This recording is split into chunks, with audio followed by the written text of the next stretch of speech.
Well, we can't go on today without talking about the Great Reset. We need a great reset. Learn to use the dark side of the Force. Yeah, these individuals certainly seem to be tapping into the dark side. Mm-hmm. This is the World Economic Forum, weforum.org. Headline, Cooperation, COVID-19 and Connections, Day 1 at the Davos Agenda 2022. Wait a second. We can't move on quite yet. Okay. Because CanaryCry.Bingo.com, you look at your scorecard. Oh. We are checking off a box on Canary Cry Bingo already at the top of the show. Wow. Yeah, hold on. I forgot to pull up my bingo card. I have it here. What is it? Okay. Well, maybe I'm thinking of the last bingo card. Is RoboCop? RoboCop has to be on here. It was on. Was it on the last one? Ones. It was on the last one. Robo Police was on 2021, but we did get Robo Police. Missed it by a few weeks. Okay, sorry to interrupt. All right. Well, that was a big nothing burger. I know. I should have looked before I. Let me try it again. We need a great reset. Learn to use the dark side of the Force.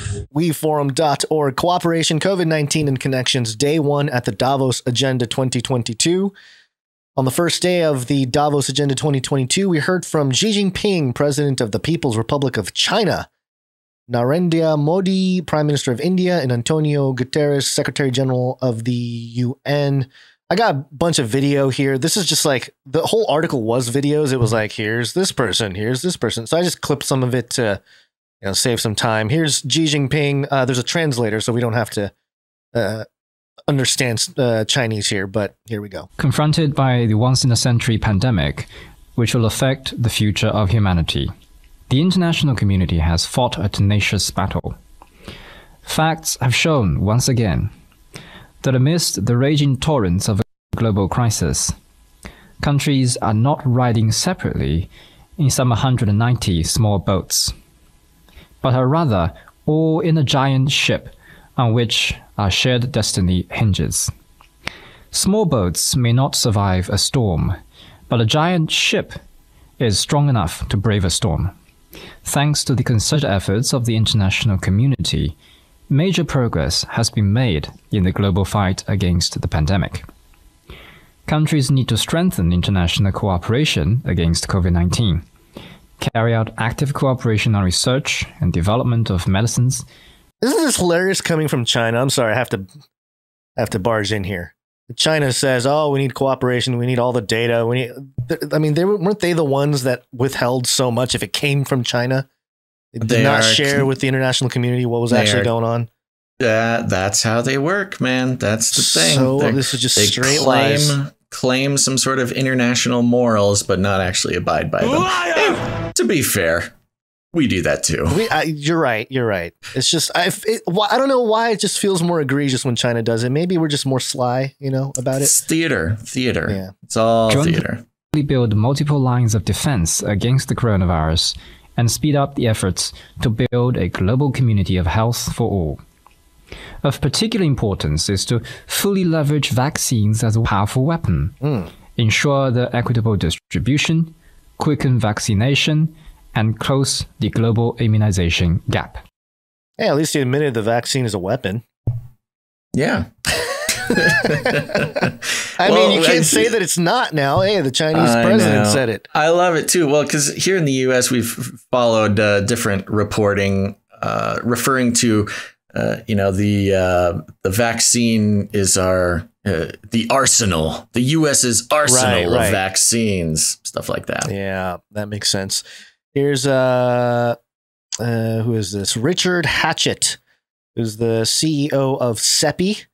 Who co-leads COVAX. He kind of rambles on about the accomplishments of COVAX, but it does kind of, if these numbers are true, just how widespread this little campaign, this big pharma campaign has been, and how many people have gotten vaccines and stuff. COVAX, which is the CEPI and Gavi and WHO and UNESCAP led effort to distribute vaccines globally, particularly to lower, middle, and low income countries, passed the threshold of having delivered two countries a billion doses. And I think it speaks to the point that Stefan was making. We've now produced over 11 billion doses of vaccine since the beginning of the pandemic. 9 billion doses have been administered. The supply constraints that dominated the situation in 2021 and were a huge problem, a heartbreaking problem, have eased. And where supply was the major challenge for 2021, I think, as Stefan is saying, the last mile is going to be the major challenge for 2022. And the major thing that the world is going to need to do to make vaccine available to everyone who wants it, and make both primary vaccination and booster doses available to everyone in the world who wants it, which I think is an achievable goal in 2022 with the vaccine production that we have, is helping countries, particularly the less well-resourced countries, build their capabilities to do mass vaccination programs and to deliver vaccine to their populations. So one of the things that's interesting, it's kind of hard to listen to. Oh man, I don't know. For me, it was kind of I knew close to the numbers that he said, 11 billion vaccines, created, 9 billion administered. If you think about just sort of the game planning, like, people talk about the Illuminati or the elite or whatever, and people mock it sometimes. But if you just think about a group of people came together and said, okay, how are we going to distribute this medicine to the whole world? Let's just figure out, let's just roll it out, see how it looks. And to be able to sit there and tally and be like, okay, there's 7 point whatever billion people on Earth. We produced 11 billion vaccines and we've administered 9. Obviously not everyone's gotten it. It's like, multiple shots for the, a dense part of that population. Right. But then to just kind of think of humanity as this, like, oh, there's this other group that's just not getting it yet. We just need to continue with the distribution. The supply chain issues are, but like, I don't know, the way you talk about all of humanity through this one lens of vaccination, it's just such a weird, I don't know, man. Yeah. I guess people just do that in general when you talk about data. But I guess that's the danger of the times we're living in with. I mean, that's kind of the purpose of the World Economic Forum. True. Though. They see it all. There are a bunch of lizard people at the top who are in a very exclusive club who want to economize in order to, well, there's an old saying, Gonz, in business, which is what gets measured gets managed. Which is, if you're not measuring a certain aspect of your business, you're not managing it. You're just not paying attention to it. So you have to measure everything that you want to manage. And as you measure it, then you're able to make decisions and, do sort of a top-down approach at making, your business better, or in this, or in the World Economic Forum's case, it's, how do we make the Great Reset better? Right. And measuring human beings as vaccinated or not vaccinated is an economic issue for them. They are measuring that, and they are making decisions on a global governance based on, that is a core heuristic for them. Which, just goes to show. Now, they do this in all sorts of different ways.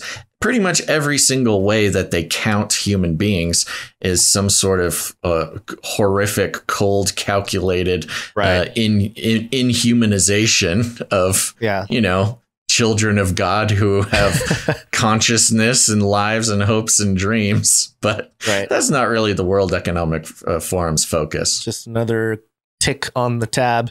Yeah.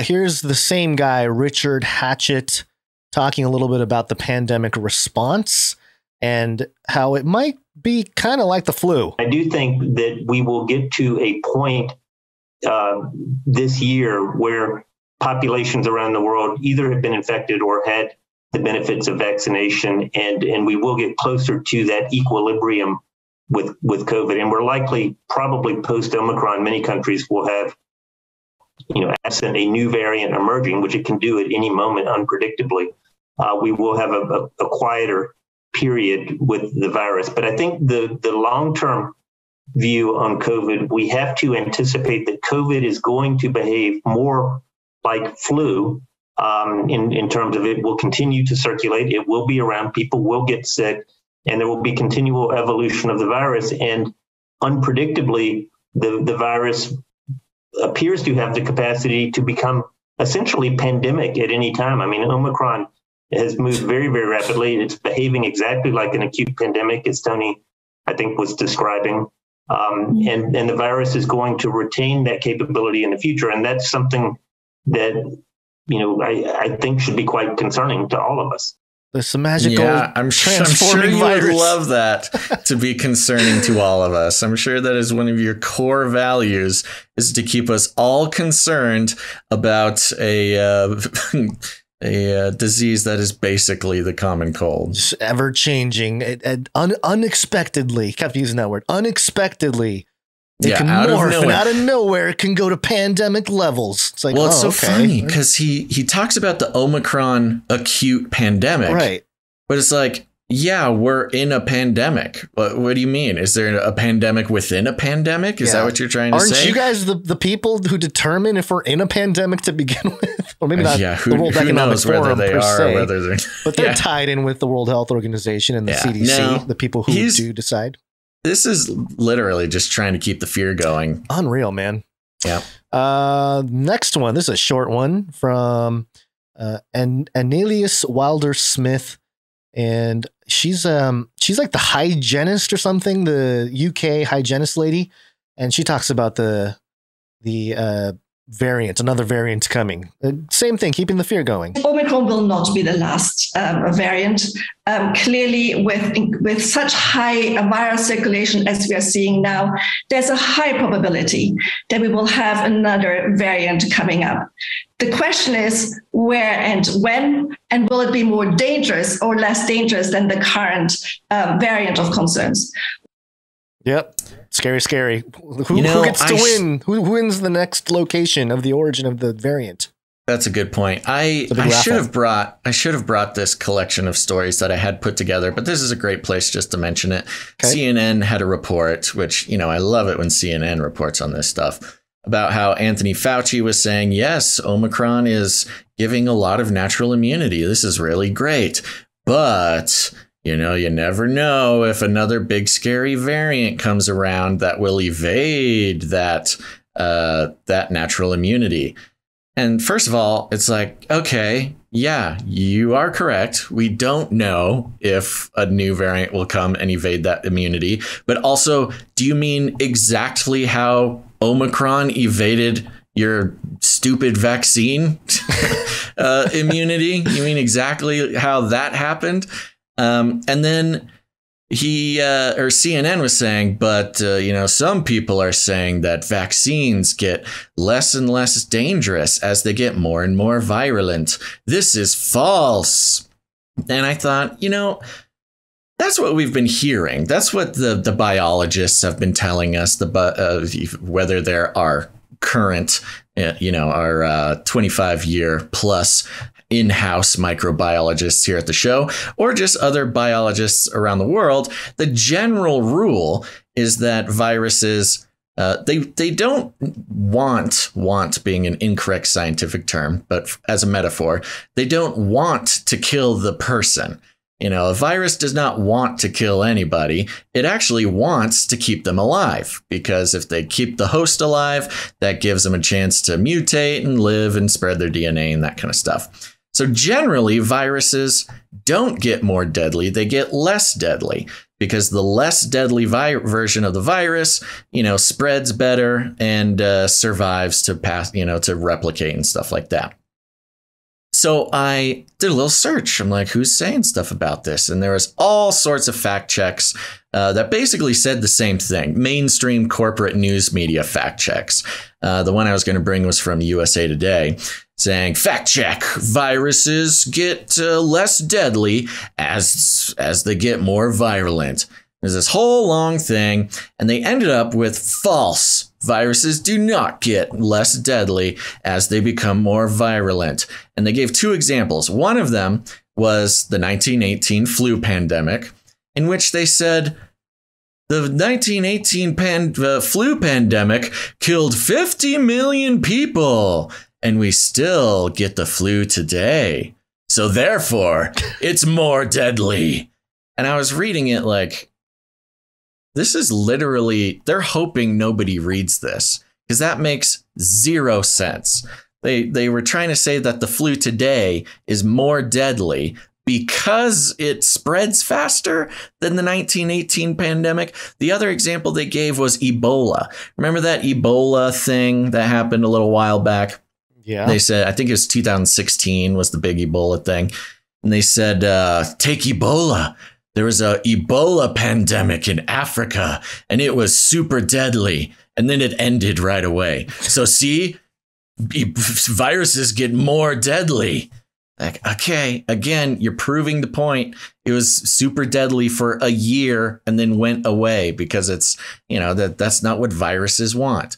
So anyways, there's this sort of back and forth going on in the media that are just, it's just the same old, like, I know, stupid citizen, what the science is, but we're a newspaper, so listen to us. And the same vibe is coming from this World Economic Forum woman. 100%. I like that. Just full on analysis. Yeah, sorry. It's okay. Sorry, it's kind of a rant. I wish I had the sources to show everybody, but I was stared at that lady's face. I seriously had them pulled up. I was like, should we add this? I don't know. We're starting late. It's a long show. Nah, I'll forget about it. It's okay. You were just delaying. You were filibustering the inevitable. Science is truth. We really don't want to get into the whack-a-mole approach towards every new variant, where it comes up and you all of a sudden have to make a new booster against a particular variant. It gets up because you'll be chasing it forever. So that's the reason why one of the things we are really all pushing for is what Richard just mentioned, of finding out what the mechanisms are that induces a response to a commonality among all of the different real and potential variants that we're seeing and that can occur. And that's something that I think is a very, very important scientific goal, to be able to do that. Do what? You lost me there for a second. Identify the commonalities of all the variants, potential and unexpected or whatever. Okay. I don't know. I mean, he's just trailing on and on. Talking about the whack-a-mole approach of the variants, and we can change the boosters, and I don't know, man. He's kind of just he's just rambling. Again, it goes to the economics of it all, the World Economic Forum. Yes. What he's trying to say is, hey, drug companies, vaccine manufacturers, distribution companies, everybody involved in this, don't worry. We here at the World Economic Forum are here to tell you that new variants will pop up, we'll need new vaccines, and the money will keep flowing. I think that's what it is, because now you have this cat and mouse game of variant alterations in the vaccine, alteration, and you can just play that pendulum and print money. Same business model as the flu vaccine. Exactly. It's just on a bigger scale. I mean, they really, if you think about how they're pulling this thing off, yeah, absolutely. It's the flu model, just at a much bigger scale, worldwide, billions. Yeah. Here's more from Fauci talking about the next phase here. I think if you look at the history of infectious diseases, we've only eradicated one infectious disease in man, and that's smallpox. That's not going to happen with this virus. Then there's elimination. Elimination means sorry to butt in here, but it's hilarious because this is an entire shift in narrative, especially hearing it. And it didn't really occur to me until I heard it in Fauci's voice, where, during especially the first year of vaccination and stuff, we can eradicate COVID. The vaccine is the key to destroying COVID forever. We can, that was the sales pitch being told to us over and over and over, day in, day out, especially by Fauci. And now it's just opposite. Yep. We're never getting rid of it. It's never going to happen. What we're not getting rid of is the vaccine. So get used to it, folks. Right. elimination. Elimination means when you get rid of it in your own country, but it's somewhere not in your country, but it's there. For example, polio has been eliminated in the United States and many developing nations. So what's the next one up the ladder is control. Control means you have it present, but it is present at a level that does not disrupt society. And I think that's what most people feel when they talk about endemicity, where it is integrated into the broad range of infectious diseases that we experience. For example, the cold weather upper respiratory infections, the parainfluenzas, the respiratory syncytial viruses, the rhinovirus, the adenoviruses. You want to get it at a level that doesn't disrupt society. That's the answer to your first question. That's my definition of what endemicity would mean, a non-disruptive presence without elimination. You know, there was a Wesley J. Smith article that I don't think we brought. I mentioned it in the last episode. It's in the additional story section of the show notes from either last episode or the episode before that. And it was talking about how the technocrats really want to use respiratory health to bring about more control of the, you know, through the health mechanism, the health industry or whatever it may be. And specifically respiratory. Specifically respiratory. And I think Fauci's talking about that same thing because, you know, if you get scanned and, you know, you have some bronchitis or something like that, oh, we got to put you in this treatment. You're not fit to be in society. You can easily do that. You know, you can easily control people's ability because the respiratory thing is the sort of the most infectious. Yes. Or not infectious. What is the word? You can spread it easier just by breathing. The very act of breathing makes you a danger to society. Right. Right. In theory. I mean, plus you can pop those suckers into, you know, chemtrails. Right. Or air ducts. Here is this is Sunil Bharti Mittal from Bharti Enterprises. I believe he represents a big corporation in India. And he's talking about the fourth industrial revolution.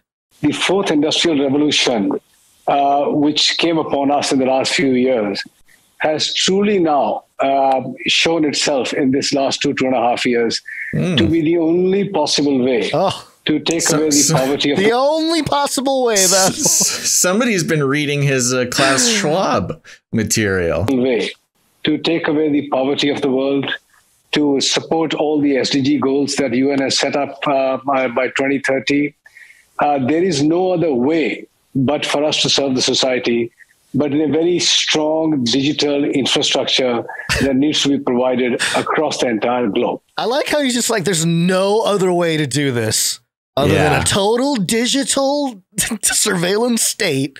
And it's based on bringing the world out of poverty. There's no other way to bring people out of poverty than to create a 100% propaganda-fueled panopticon hellscape. I don't know. Jesus kind of gave us a good way to end world poverty. I mean, if we just followed basic principles, you know, less about a system in place and more about just individual behavior.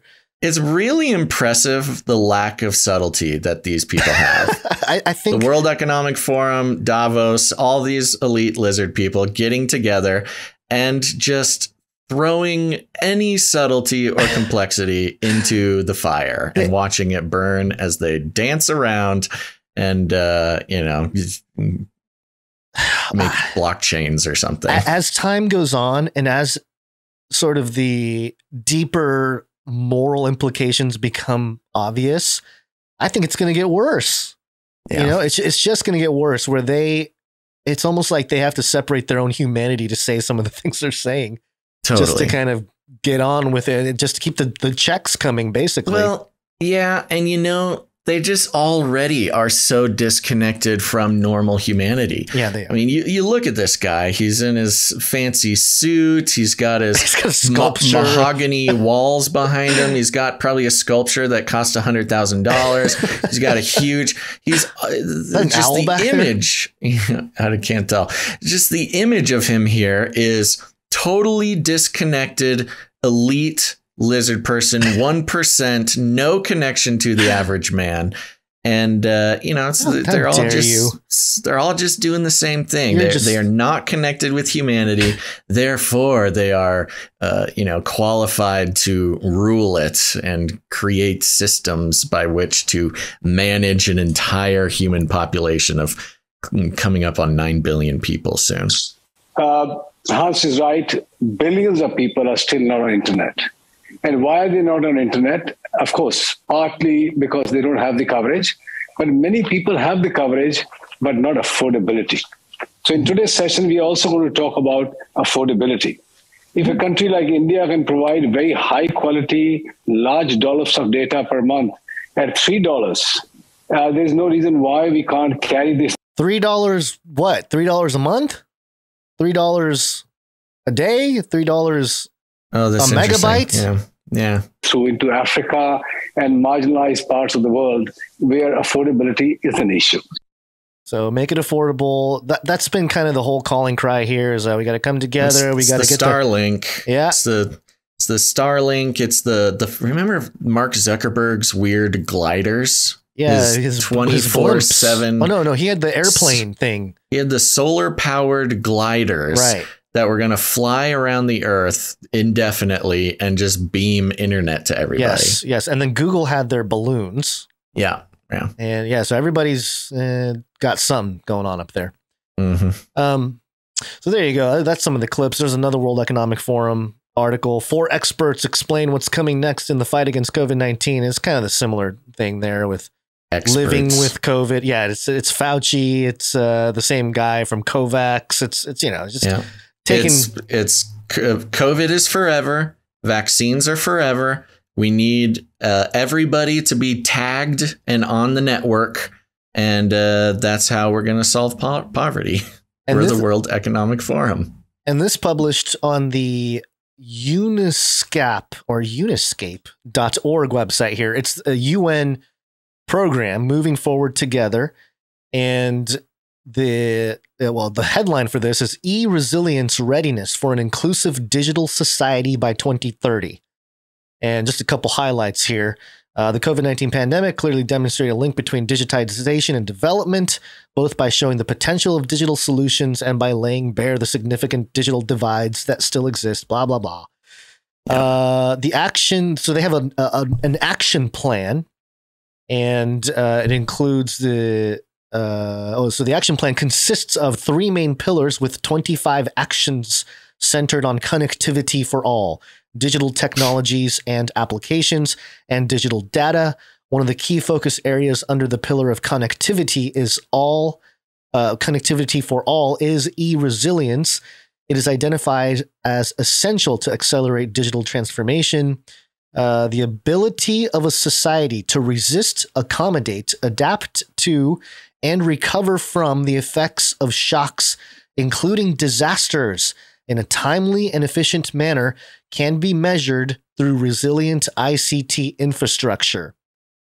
Now, to me, that is like, okay, we're going to tell you if you're compliant enough to be, like a compliant prepper. Like you must prepare for the disaster that we tell you is going to come.